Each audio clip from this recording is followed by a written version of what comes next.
નમસ્કાર, આપ જોઈ રહ્યા છો સીએનસીસી ગુજરાત સિદ્ધપુર નગરપાલિકા સરદાર હોલ ખાતે હાર્ટ એટેક વિશે અવેરનેસ કાર્યક્રમ યોજાયો. અહેમદી ગ્રુપ અને નગરપાલિકા સહિયારા પ્રયાસ દ્વારા આયોજન. છેલ્લા કેટલાક સમયથી લોકોમાં અને તેમાંય નાની વયની યુવાનોમાં હાર્ટ એટેક આવીને મૃત્યુ થવાના કિસ્સા મોટી માત્રામાં સામે આવી રહ્યા છે. જાણકારીના અભાવ અને સીપીઆરની તાલીમના કારણે શરૂઆતનો ગોલ્ડન ટાઈમ વેડફાઈ જતા દર્દી મૃત્યુ પામતા હોવાનું તારણ પણ છે. ત્યારે તેની અવેરનેસ હોવી અત્યંત જરૂરી છે. હાર્ટ એટેક આવે ત્યારે કેવા લક્ષણો હોય અને તેનો પ્રાથમિક ઉપચાર કેવી રીતે થાય તેની જાણકારી તેમજ હૃદયરોગના હુમલો જણાય તો તેવા વ્યક્તિને સમયસર સીપીઆર મળવાથી નજીકના હોસ્પિટલ સુધી પહોંચાડી જીવ બચાવી શકાય છે. અને આ અવેરનેસ ઊભી કરવાનું બીડું ઝડપ્યું સિદ્ધપુરના મુસ્લિમ યુવાનોના અહેમદી ગ્રુપે. લોકસેવામાં હંમેશા અગ્રેસર ડોક્ટર અસીનભાઈ Mansuri Sanjivani heart and eye hospital Jambalipol સિદ્ધપુરની મદદથી સિદ્ધપુરની મસ્જિદોમાં શુક્રવારની નમાઝ બાદ હાર્ટ એટેક વિશે માહિતી અને સીપીઆર શું હોય તેની ડમીની મદદ પ્રેક્ટિકલ જાણકારી આપી અવેરનેસ ફેલાવવાનું કાર્ય છેલ્લા કેટલાક મહિનાઓથી શરૂ કરેલ તેને બહોળો પ્રતિસાદ મળી રહ્યો છે.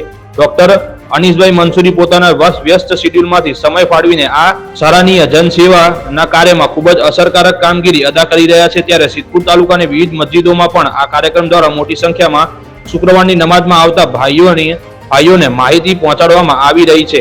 આ કડીમાં આજે સિદ્ધપુર નગરપાલિકા સરદાર હોલ ખાતે નગરપાલિકા સભાસદો અને કર્મચારીઓ વિશે વિશેષ સેશન યોજાયું હતું, જેમાં ડોક્ટર અસીનભાઈએ હાર્ટ એટેક વિશે ઝીણવટભરી માહિતી આપી ડમીની મદદ સીપીઆર ને દર્શાવી ઉપસ્થિત લોકોને તેનું પ્રેક્ટિકલ કરાવેલ. નગરપાલિકા પરિવાર દ્વારા ડોક્ટર અસીનભાઈ અને અહેમદી ગ્રુપનો આભાર વ્યક્ત કરી સન્માન કરવામાં આવ્યું હતું. આ પ્રસંગે નગરપાલિકા અધ્યક્ષ શ્રીમતી અનિતાબેન પટેલ, કારોબારી ચેરમેન રશ્મિનભાઈ દવે, મુખ્ય અધિકારી જીતેન્દ્રભાઈ પટેલ, વિવિધ કમિટીના ચેરમેનો, મ્યુનિસિપલ સદસ્યો, અધિકારીઓ, કર્મચારીઓ તેમજ મોટી સંખ્યામાં નગરજનો ઉપસ્થિત રહ્યા હતા.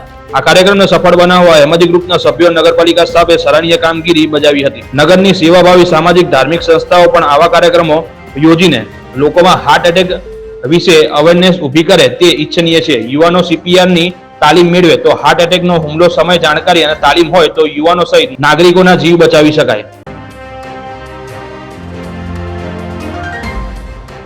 સિદ્ધપુરમાં આંબાવાડી ખાતે ચાલતી શ્રીમદ ભાગવત કથાનું પુનરાવર્તી અને વિષ્ણુયાગની પણ પૂર્ણાહુતિ થઈ. સિદ્ધપુર આંબાવાડી ખાતે બ્રહ્મ સમાજ દ્વારા ભાગવત કરવાનું છે, જ્યાં એ ભૂમિ પર સમસ્ત બ્રહ્મ સમાજની વાડીની અંદર વિષ્ણુયાગ કથાનું આયોજન કરવામાં આવ્યું હતું, જેમાં શ્રીમદ ભાગવત કથા પૂર્ણ થયા બાદ બીજા દિવસે લોક કલ્યાણ અર્થે આંબાવાડીની અંદર વિષ્ણુયાગનું પણ આયોજન કરી અને જ્યાં આગળ મા અંબા ભવનનું નવીનીકરણ કરવામાં આવ્યો ત્યાં આગળ આશરે 2 થી 3 કરોડના ખર્ચે અંબા ભવન નવીનીકરણ કરવાનું હોવાના લીધે આ કથાનું આયોજન કર્યું હતું અને વિષ્ણુયાગનું પણ આયોજન કર્યું હતું. તે દરમિયાન કથા સાંભળવા લોકો આવનાર ખૂબ જ ધ્યાન આપ્યું હતું અને કથાકાર એવા ઉમેશભાઈ મહારાજે પણ એમના તરફથી જે કોઈ બી ભેટ આવી તે ભેટ અંબા ભવનના નવીનીકરણ માટે આપી દીધી હતી. આમ વિષ્ણુયાગ પછી સાંજના બ્રહ્મ 84 ભોજન પ્રસાદ પણ હતો, જેનો પણ યજમાન પ્રાર્થનાબેન પાધ્યા પરિવાર તરફથી આ બ્રહ્મ 84 ભોજનના દાતા હતા. અને આમ જ્ઞાતિના પ્રમુખ હિતેશભાઈ જણાવ્યા મુજબ દરેક સમાજનો અને બ્રહ્મ સમાજનો પણ સારો એવો પ્રતિસાદ મળ્યો હતો અને આવો જ સાથ સહકાર મળતો રહેશે તો બ્રહ્મ સમાજની વાડીની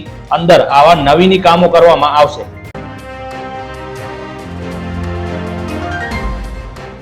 પાટણ શહેરમાં નગરપાલિકા દ્વારા હાથ ધરાયેલી બાકી વેરા ઉઘરાણીની ઝુંબેશને નવા વર્ષથી વધુ વેગવંતી બનાવવામાં આવી છે.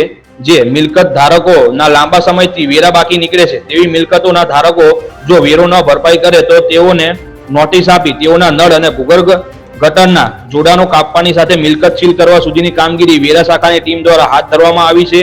નવા વર્ષની શરૂઆતના પ્રથમ સપ્તાહમાં ટીમ દ્વારા 60 નળ જોડાણ અને 30 ભૂગર્ભ જોડાણ કાપવામાં આવતા બાકી વેરા મિલકત માલિકોમાં ફફડાટ વ્યાપ્યો છે. પાલિકાની કડક કાર્યવાહીના પગલે કેટલાક બાકી વેરા મિલકત ધારકોએ પોતાના બાકી વેરાની રકમ ભરપાઈ કરતા એક સપ્તાહમાં અંદાજે ₹23 લાખથી વધુની રકમ વેરા શાખાને પ્રાપ્ત થઈ હોવાનું વેરા શાખાના અધિકારી લક્ષ્મણ પટેલે જણાવ્યું હતું.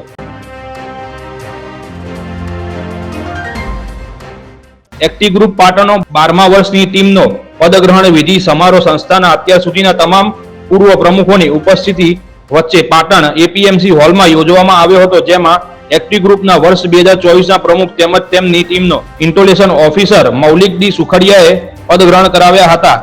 આ પ્રસંગે ઉપસ્થિત એક્ટી ગ્રુપના મેમ્બરો તેમજ તેમના પરિવારજનોને સંબોધતા મૌલિક સુખડિયાએ નવી ટીમનો વધુ સારા સેવકીય પ્રોજેક્ટ કરીને સમાજના દરેક 4 વર્ગ સુધી સેવાનો લાભ પહોંચાડી સંસ્થાએ સમાજના જે આગવી ઓળખ અને સ્થાન મેળવ્યું છે તેને વધુ દીપાવવા શુભકામનાઓ વ્યક્ત કરી હતી. તેમણે એક્ટી ગ્રુપનું પાટણમાં પોતાનું અલાયદું એક ભવન બને તેવી પણ મહેચ્છા વ્યક્ત કરી હતી, જેને સૌ સભ્યોએ વધાવી લીધી હતી.